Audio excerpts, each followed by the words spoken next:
Lumuhod po tayo. Tayo po'y magsilod at bilang paggalang ng ban.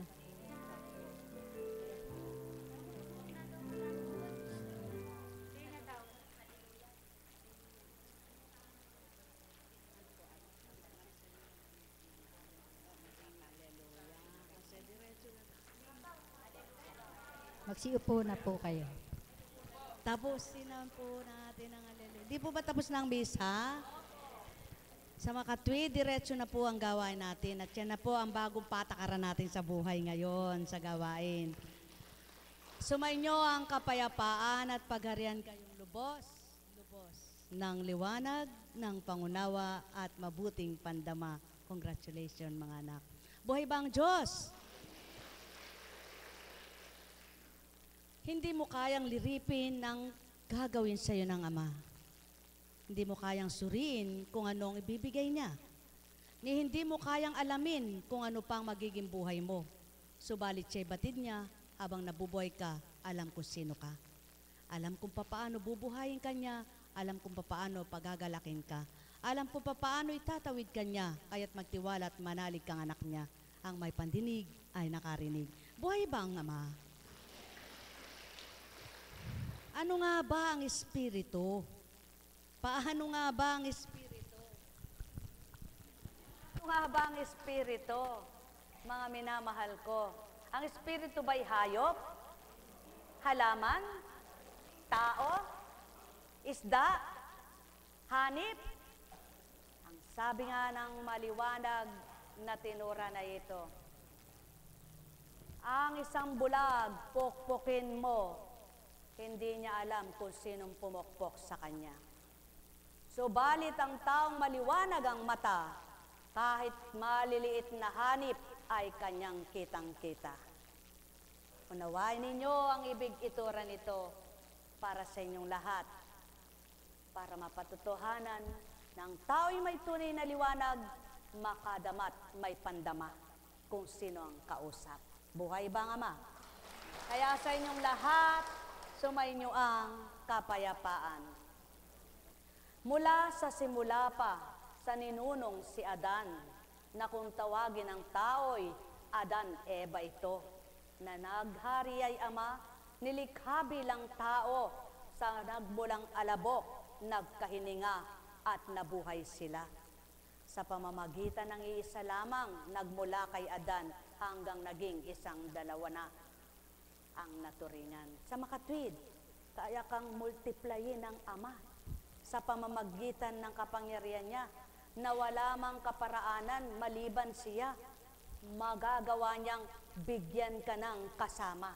Ba't nga ba matatakot ang bawat isa? Alam mong may magagawa siya. Kaya't kung ang krus niyo'y pinapasan niyong may saya at ligaya, may tagapagpasan din kayo. Ngunit paano mo masasabing nagpasan ka?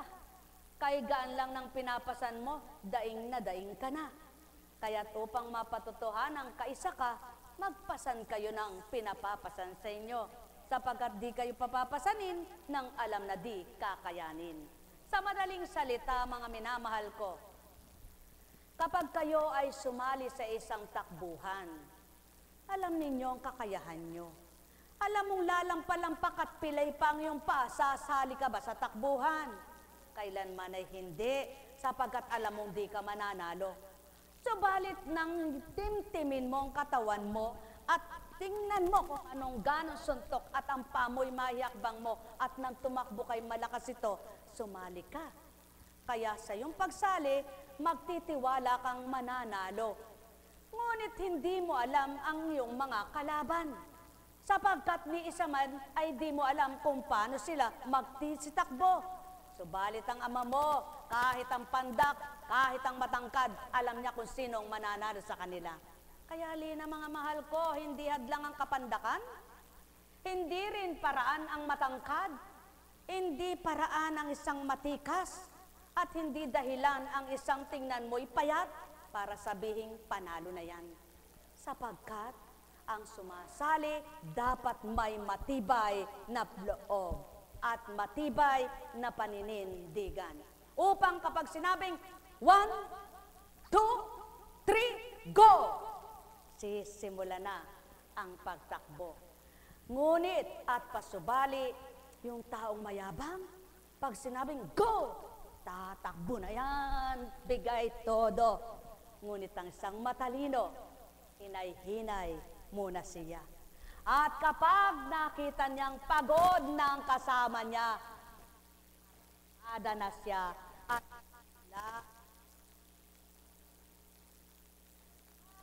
maging matalino kayo. Surinin niyo kung sinong tinanggap niyo. Tantuin ninyo kung sino sinusunod. Pakanamnamin niyo ang mga aral nito. Pakaliripin niyo sa diwa't isipan niyo kung anong pinagmulan ng mga salitang inyong napapakinggan. At kapag napagtanto nyo na hindi pala tao, maniwala kayo't magtiwala nang mapatotohanang buhay ang inyong pinakikinggan. O halin na totoo, pakatandaan nyo at limiin yung ganap ito. Ang palatandaan niyang minamahal kayo, kabugtong-bugtungan ay hinandog sa inyo. Anong bagay na wala sa inyo na di alam ang kailangan nyo? Sa makatwid, kung ang kapwa mo ito'y malampa at higit ka pang lampa, sino sa inyong matibay at matatag? Wala na. Kaya mayroong isang matibay at matatag upang ang dalawang itong malalampa at higit na lampa ay mapalakas at mapatatag. Sa makatwid, sa kalagitnaan nyo kung may bumibit-bit sa inyong mahihina, kaya kayong isadsyad. Subalit kung kapwa may lakas kayo at may buhay naman kayong mawawala, hindi nyo pa rin masasabing kayo isasadsyad. Sapagkat di nyo alam kung isasadsyad kayo. Ngunit kung ang tiwala nyo'y nasama, kahit mahina kayo, isasadsyad pa rin kayo. Buhay bang Ama? Buhay bang Ama? Pawang katotohanan ng sakit tinuturan, sapagkat walang taong magsasabing, malakas ako, kaya ko ito. Matibay ako, sasadsyad ako. Makapangyarihan ako, tapos na ito. Sapagkat tao, may buhay ka. Kaya ang pasubali, ang walang kamatayan, ang inyong patuloy, asamin at asahan, siyang tagumpay ninuman. Buhay bang Ama? Katotohanan ng sakit tinuturan, kapag ika'y nagpapasuso, at sa pagpapasuso mo'y tulog ka, nakikita mo ba kung nasa bibig pa ng anak mo ang sinususo niya?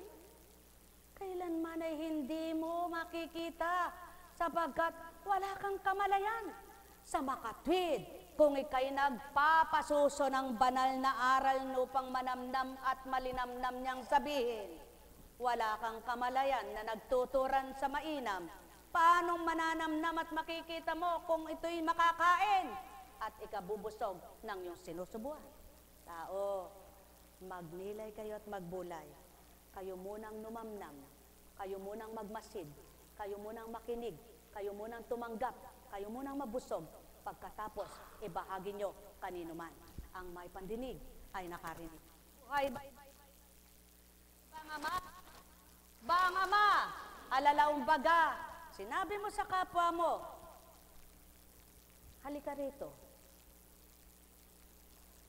Lumapit sa iyo, para kang kusino, nang makaharap na. Ba't ngayon ka lang? Anong mararamdaman ng tinawagan mo? Subalit matagal man siyang humarap sa iyo, maluwat man ika'y nakausap niya, ngunit nagbatak at naghintay at pinadama mo ang pag-ibig niya, ay naramdaman sa puso at ikaw ang nagpadama. At pagkatapos sinabi mong, handa ka na ba? Ano kaya ang itutugon niya? Saan po? Sa pagsunod mo? Di ko po alam. Dahil di niya alam. Sasabihin mo ba sa kanyang, lumapit ka, hindi mo alam? Kung nasa matwid ka, sasabihin mo, tuturuan kita. Yan ang pawang katotohanan ng Ama, kaya binabatan niya ang mga anak niya upang mga tuto sila. Kaya ang bawat binili niya at pinagharian, mayroon silang ugaling pagbabata. Mayroon silang pusong nagbabata. Mayroon silang isip na nakakaunawa upang ang tinupad ng anak na ibinaba ay matupad din ng mga anak na sumusunod pawa. Ang may pandinig ay nakarinig. Nek karamenehanam, nek karamenehanam, nek karamenehanam.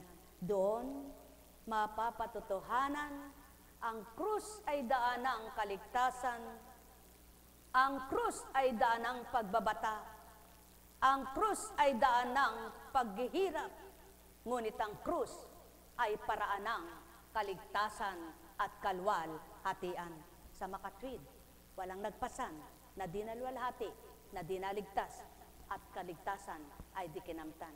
Alalaumbaga, halina kayo mga mahal ko, ang bawat dalahin nyo, timtimin nyong mabuti, huwag kayong mabigatan, sapagkat may kasama kayong nagdadala niyan. Pagharian kayo, mga minamahal, na tapat at totoo, madamanawa ng puso nyo. Nek karamenehanam, nek karamenehanam, nek karamenehanam. Buhay ba nga ma? Tapat ba ang Diyos? Ano ang nararamdaman ng panalo?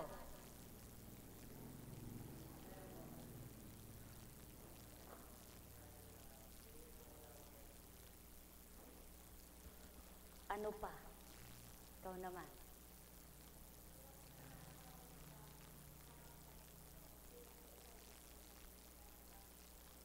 Yan ang pawang katotohanan. Kaya't ang pananampalataya ay hamon at paglaban.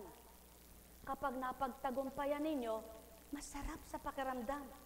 Maligaya ang puso nyo, sapagkat napagtagumpayan nyo ang hamon ng demonyo. Kaya kayong lahat, kapag nakalaban at nagtagumpay, mabibigkas nyo kay sarap sa piling ng Diyos na aking pinaglilingkuran. Yan ang pawang katotohanan, mga minamahal, niloob sa oras at araw na ito, sa gabing naturingan ang dalawang nagtagumpay sa laban ng hamon ng tagumpay. Kaya't naramdaman nila yon. Alalaumbaga, ang pananalig, ang pananampalataya ay hamon sa buhay mananampalataya. Sa buhay ng anak ng Ama. Kung paano niya sukatin ang kalaliman at kababawan. Kung paano niya arukin ang mga anak niyang sa kanya'y tatalima at susunod na tuwiran. At kapag nakita niya ang katapatan sa kanila, siya mismong magsasabing, anak, palalayain kita. Ang may pandinig ay nakarinig. Sumainyo ang kapayapaan, kaya't mayroon bagang nagbata, may nagpagal, may kabutihan at kabanalan na nasiphayo at namatay ng warak ang buhay? Wala.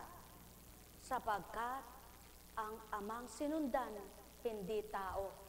Ang ama pinakinggan, hindi tao. Ang amang tinanggap, hindi tao. Kaya ang ama na kanyang sinundan, tinanggap, kinilala, at minahal siyang nagbagak ng tagumpay. Mahal na mahal ko kayo, tuwiran kong tinuturan, mahal na mahal ko kayo. Alalaumbaga, kung sa inyong pagkatao at sa inyong pandama, wala kayong kaya, subalit tiwala nyo'y nasama sa di nyo namamalayan, inyong nakakaya. Sapagkat di nyo nga kaya, kaya't saklolo niya ay binibigay kanino man, na tapat at totoo sa kanya'y umaasa. Pagharian kayo, mga minamahal ko, nek karamenehanam, nek karamenehanam, nek karamenehanam. Buhay bang Ama? Tapat bang Diyos? Totoo bang? Kaya nga, lahat ba ng namatay, may sakit lang? Lahat ba ng malakas, yung matipuno ang katawan? Lahat ba ng naligtas, yung paladasal? Lahat ba ng totoo, yung maganda sinasabi? Di diyan ang panglirip ng ama, kundi nililirip niya ay puso nila. Kaya kapag nalirip niya ang katapatan nyo, siya mismo magsasabing, anak ko, anak nga kita. Buhay ba ang ama? Buhay ba ang ama? Tapat ba ang Diyos? Totoo ba ang Diyos? Kaya, yamang totoo, tapat. Noong unang mga araw, mga kendimay, binibigyang kapahayagan. At pagdakay na antala ang pagpapahayag, natapos at di na naulit. Ngunit ngayon muling bibigkasin ang magtiwalay magaganap sa kanya ang isiniwalat. Max, kulay dilaw, manalig ka anak. To the max na liwanag, to the max na galak. Kapag ikay hindi, nagtalo sirat, nag-alinlangan, isang araw magsasambit ka, Diyos ko, buhay ka nga. At may karamdaman ka ba? To the max na kalusugan, panaligan mong katapatan, na sayo ay kakamtan, hanggang isang araw, nakalaya kang tuwiran, to the max na namang, galak ang sayo'y napagharing. Kung kanino maparoon, sa inyo na lamang yan. At dynamite, dinamita, sumasabog siya. Kaya't kung kayo'y tiwalang-tiwala, anong ang di mapagsasasabog ng ama? Anong di niya mapasasabog kung ang bundok kanyang nawawarak, kanyang nawawasak, kanyang natitibag? Kaya't ang sa kanya'y tapat, bakit naman niya wawarakin? Kundi ang kanyang gagawin, dynamite, na biyaya. Buhay ba ang ama? At kung papaano ang wika ng ama, halik kayo mga anak ko, pinagtiwalaan niyo ba ako? Higit na nagtitiwala ako kung magiging tapat kayo. Halik kayo mga anak ko, anumang bagay mahahalwan ko at mapapaibabaw kong nasa kalaliman. At upang makuha nyo, magaan nyong madadampot. Subalit anuman ang nasa ibabaw, mapapalalim ko. Kapag ninasa ko nang di nyo makita, maghihirap kayo bago masumpungan. Kaya't kung ako'y ako, anong mahirap para sa akin, para ibigay ko, para sa tapat. Ang may pandinig ay nakarinig. Kaya napakalaga ng katapatan, napakahirap ng walang tiwala, sapagkat nawawalan ka ng buhay. Buhay sigla, buhay na masaya, buhay na maligaya, buhay na payapa, kaya't lagi kang umasa sa ama. Buhay ba ang ama? At ang pasanin mo'y kanyang isasadyad at kanyang ilalagak ang tuwirang iyong galak. Giyagisin ka man ng kahit na sino, kung ang kilala mong amay buhay na totoo, di ka maantig, di ka mababahala, at masasabi mong bahala ka na ama. Sapagkat ang tao may buhay, ang ama ay di mamamatay. Kaya't ang tiwala mo sa kanya gawin at ilagak upang ang mahirap para sa kapwa mo, magaan niyang may bibigay sa iyo. Mahal na mahal ko kayo. Tuwiran kong tinuturan, mahal na mahal ko kayo. Alalaong baga, niisip mo pa lamang tapos na sa kanya. Nalirip ka na at naarok ka pa. Gagawin mo pa lamang, tinapos niya na. Kung siya'y kasama, magaan mong kakamtan. Sapagkat ang lahat ng wala sa'yo, kaya niyang ipakita at maibigay kapag kanyang ginusto. Kaya't kayo magtiwala sa napakahiwagang kanyang gawa nang maganap sa buhay niyo ang mahimalang hindi ninyo malirip na galing at mula sa Diyos na dakila. Mahal na mahal ko kayo. Tuwiran kong tinuturan, mahal na mahal ko kayo. Alalaong baga, kapag kumatok ka at mahina ang daliri mo, pati bisig mo'y walang galaw ito. Paano mo mapaparinig ang katok mo kung ang katok mo'y para kang kumakatok sa hangin na walang tinatamaan? Subalit, kapag matibay at matibay naganap ang iyong bisig at kamao, At ang daliri mo'y walang rayum at di kumikirot-kirot ito. Kaya mong ibalibag at sabihin mong, Tok! Tok! Tok!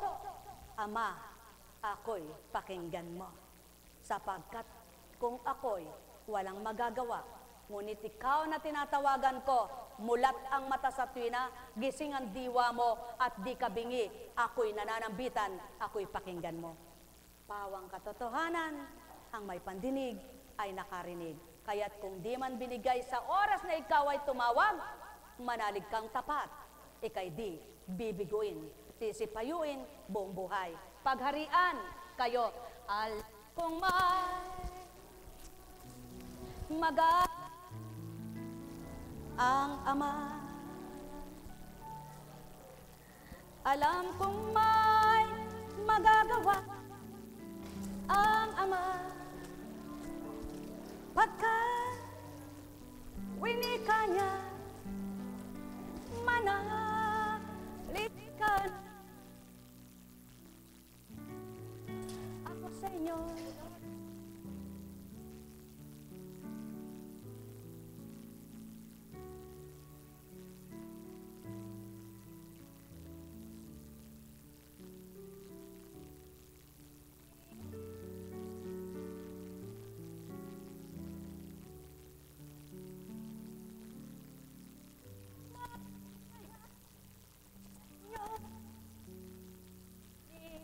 Umangkin at tanggapin, alam kong may magagawa ang Ama. Alam kong may magagawa ang Ama. At pagkat winika niya,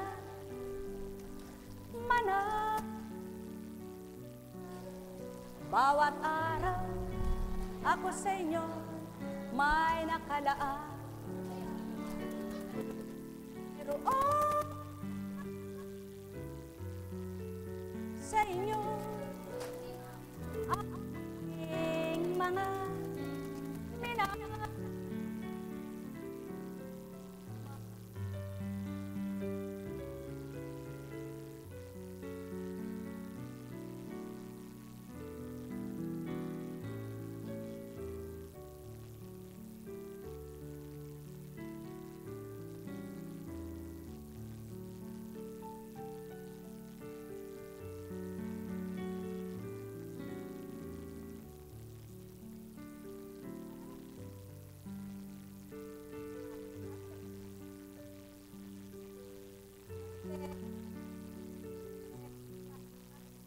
Parte-parte.